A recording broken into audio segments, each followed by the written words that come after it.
दो ब्राह्मण, एक वृद्ध और एक युवा, विद्यानगर से पवित्र तीर्थ यात्रा पर निकले।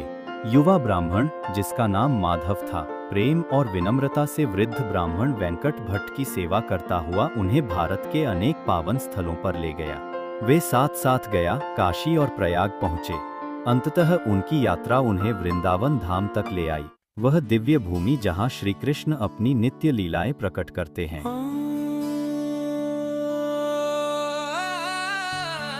व्रजभूमि की पावन वायु और श्री कृष्ण लीला की स्मृतियों में दोनों ब्राह्मण भाव विह्वल हो उठे और उनके हृदय भक्ति और आनंद से पिघल गए। जय राधे जय कृष्ण जय वृंदावन, श्री गोविंद गोपीनाथ मदन मोहन, श्यामा कुंद राधा कुंद गिरि गोवर्धन, कलिंदी जमुना जया जय महावन, कैसी गाता बंसी बाता द्वादशकनं, जहाँ सबा लीला कोइलो श्री नंदनंदन।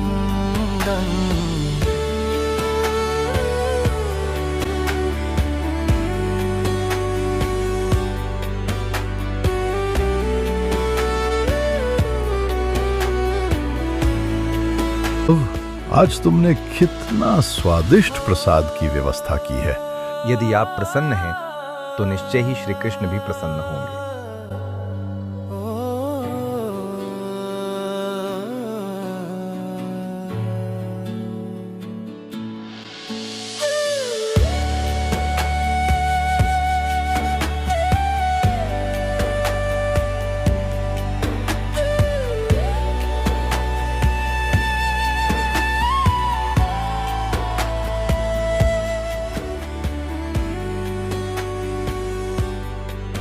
मैं धन्य हूं कि मुझे गोपाल के दर्शन मिले।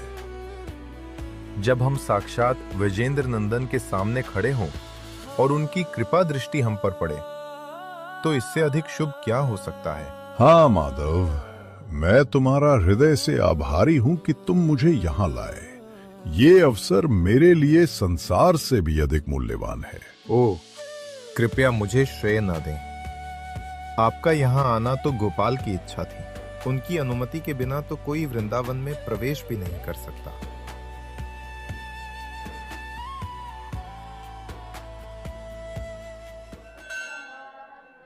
माधव, मैं तुम्हारी सेवा के लिए हमेशा आभारी हूँ। इतनी सेवा तो मेरे अपने बेटे ने भी कभी नहीं की।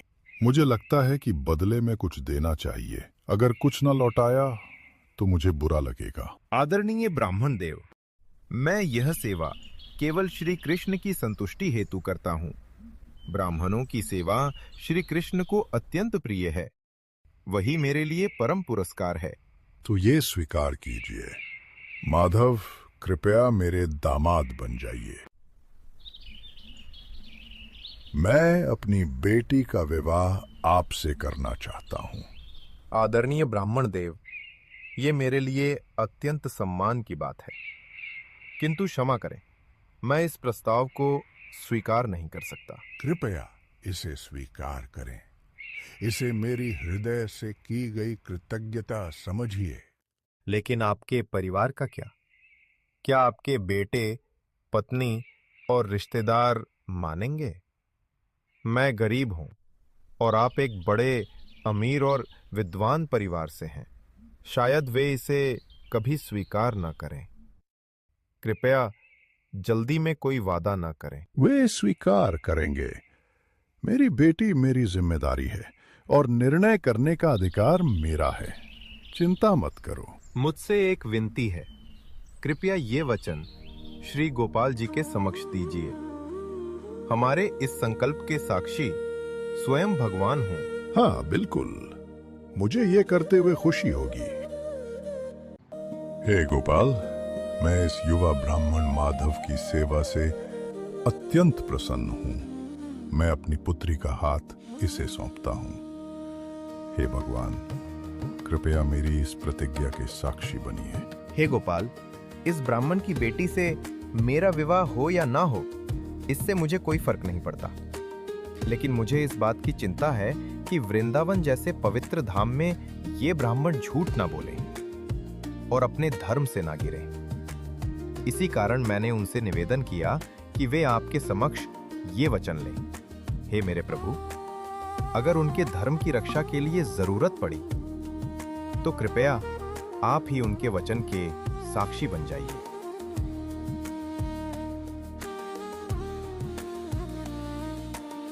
इन वार्तालापों के बाद दोनों ब्राह्मण अपने अपने घर विद्यानगर लौट गए।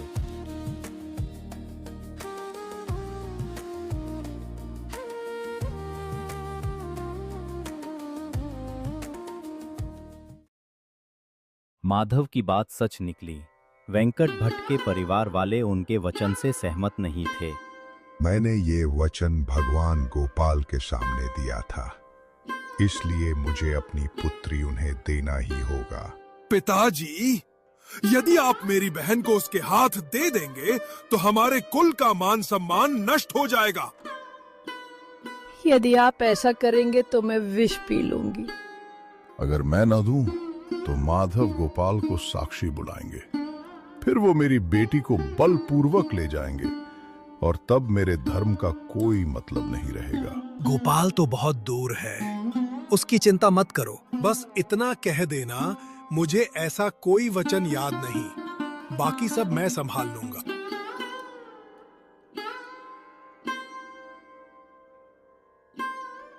हे भगवान गोपाल, मैं आपके चरणों की शरण में आया हूं। कृपया मेरे धर्म की रक्षा कीजिए और साथ ही मेरे परिवार को मृत्यु से बचाइए। अगले दिन माधव वेंकट भट्ट से मिलने आए। प्रणाम आदरणीय ब्राह्मण, वृंदावन में आपने अपनी बेटी मुझे देने का वादा किया था। अब आप चुप हैं, तो अब आपका क्या निर्णय है?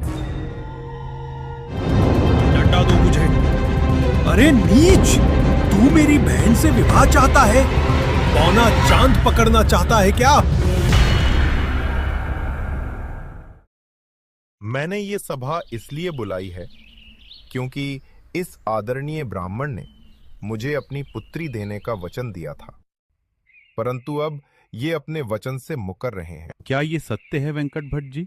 क्या आपने ऐसा कोई वचन दिया था? माफ कीजिए, मुझे ठीक से याद नहीं है। सबने सुना ना, इन्हें याद ही नहीं कि ऐसा कोई वादा किया था। असल बात यह है कि तीर्थ यात्रा के समय मेरे पिताजी के पास बहुत धन था। इस धूर्त ने उन्हें कोई नशा देकर सब कुछ चुरा लिया और फिर चोरी का झूठा बहाना बना दिया। अब बेशर्मी से दावा करता है कि मेरे पिताजी ने मेरी बहन का विवाह इससे तय कर दिया था। हे आदरणीय सज्जनों, क्या ऐसे छल पूर्वक और कपट पूर्ण व्यक्ति को अपनी कन्या दे देना उचित है? लगता है धन देखकर इसका मन डगमगा सब लोग गया। शांत हो जाएं। चलिए अब माधव की बात सुनते हैं। आदरणीय सज्जनों, मैं केवल सत्य कह रहा हूं। इस ब्राह्मण ने मेरी सेवा से प्रसन्न होकर अपनी पुत्री मुझे देने का वचन दिया था। मैंने विनम्रता पूर्वक मना किया, ये कहते हुए कि मैं इस योग्य नहीं हूं, किंतु इन्होंने बार बार आग्रह किया। तब मैंने उनसे प्रार्थना की कि ये वचन श्री गोपाल जी के समक्ष दे, और श्री विग्रह के सामने इन्होंने कहा, हे भगवान, साक्षी बनिए, मैं अपनी पुत्री इस ब्राह्मण को देता हूं। श्री गोपाल सबके साक्षी हैं और सब कुछ जानते हैं। यदि तुम गोपाल जी को यहां साक्षी के रूप में ला सको तो मैं अपनी पुत्री तुम्हें दे दूंगा।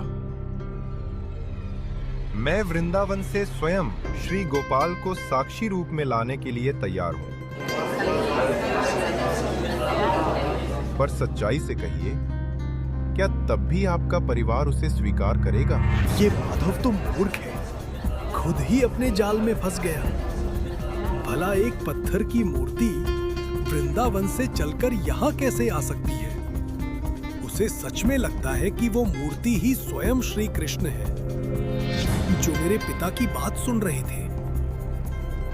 हाँ हाँ, हम सब तैयार हैं। अगर गोपाल सचमुच चलकर यहाँ आए तो बहन को दे देंगे इसे। इस बार माधव ने सबके सामने लिखित वचन लिया ताकि सभी साक्षी रहें और कोई फिर से इनकार न कर सके, और उसने वहां मौजूद लोगों से ये बात कही। आदरणीय सज्जनों, कृपया मेरी बात ध्यान से सुनिए। ये वृद्ध ब्राह्मण सत्यनिष्ठ है और धर्मपरायण है। इनकी कोई इच्छा नहीं थी अपने वचन से मुकरने की, परंतु केवल इस भय से कि इनके परिजन अपने प्राण न त्याग दें, ये सत्य से डगमगा गए। अब मैं इनके पुण्य बल से स्वयं परम भगवान को साक्षी के रूप में बुलाऊंगा, ताकि इनका ये पावन वचन अक्षुण्ण बना रहे। माधव फिर वृंदावन लौट गए ताकि गोपाल को साक्षी बनाकर ला सकें।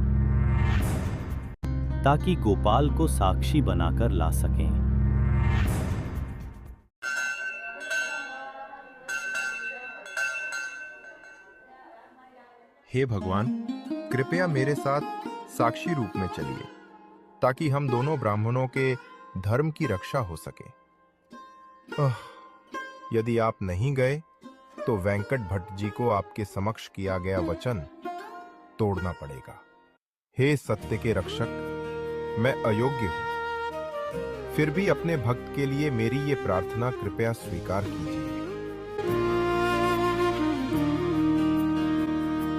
विग्रह रूप में आए हो प्रभु, सेवा प्रेम बस पाए हो प्रभु। आए हो प्रभु, सेवा प्रेम बस पाए हो प्रभु। लोग कहे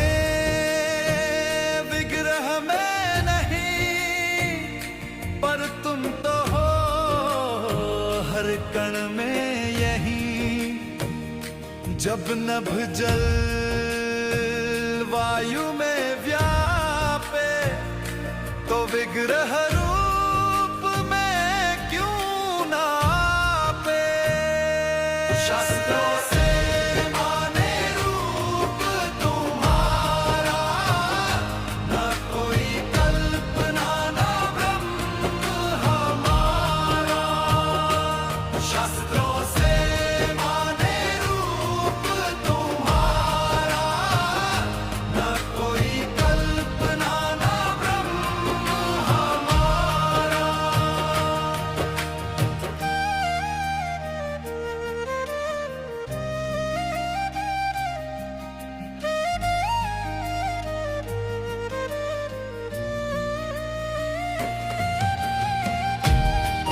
हे माधव, तुम्हारी सरल श्रद्धा से मैं अत्यंत प्रसन्न हूं। जो मुझे केवल पत्थर मानते हैं, मैं उनके लिए पत्थर ही बन जाता हूं। परंतु तुमने मुझे भगवान श्री कृष्ण के स्वरूप में देखा है, इसलिए मैं तुम्हारी श्रद्धा के अनुसार उसी स्वरूप में प्रकट हुआ हूं। हे भगवान गोपाल, आपने मेरी प्रार्थना सुन ली। मैं आपका अत्यंत आभारी हूं। माधव, अब तुम अपने घर जाओ और पुनः सभा बुलाओ। केवल मेरा स्मरण करना, मैं स्वयं प्रकट होकर साक्षी बनूंगा और तुम दोनों ब्राह्मणों के धर्म की रक्षा करूंगा।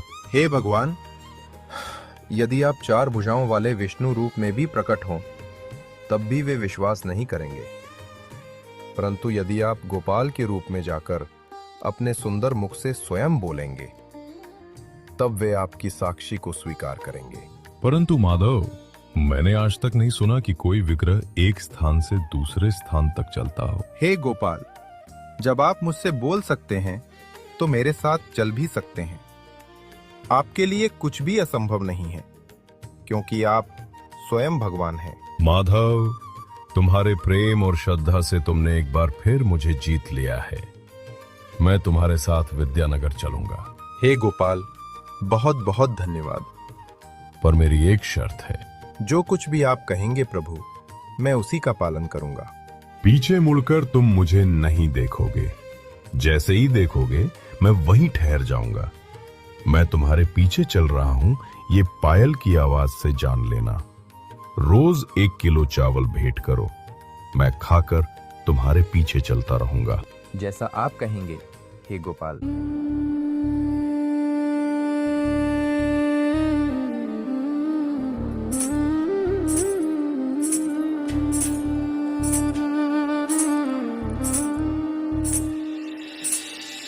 नयन अश्रु से भर आए हैं,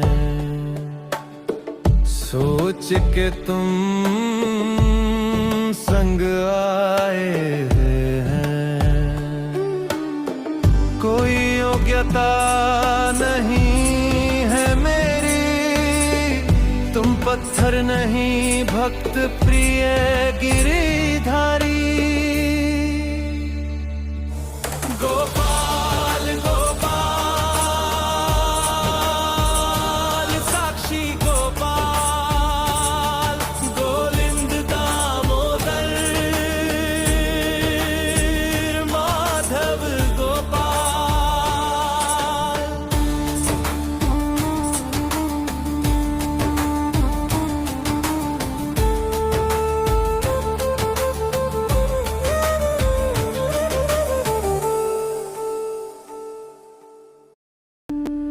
जैसे ही वे विद्यानगर के समीप पहुंचे, माधव को पायल की आवाज सुनाई देना बंद हो गया। जब वह पीछे मुड़ा तो उसका हृदय आनंद से भर उठा। श्री गोपाल वहीं खड़े थे। भगवान मुस्कुराए और बोले, मैं अब यहीं ठहरूंगा, तुम जाओ, गांव वालों को बुलाओ। मैं वृद्ध ब्राह्मण के वचन का साक्षी बनूंगा। नयन अश्रु से भर आए हैं, सोच के तुम संग आए हैं। कोई योग्यता नहीं है मेरी, तुम पत्थर नहीं। हे गोपाल, आपकी असीम कृपा को कौन समझ सकता है। सिर्फ मेरे धर्म की रक्षा के लिए आप स्वयं वृंदावन से यहाँ पधारे। गोपाल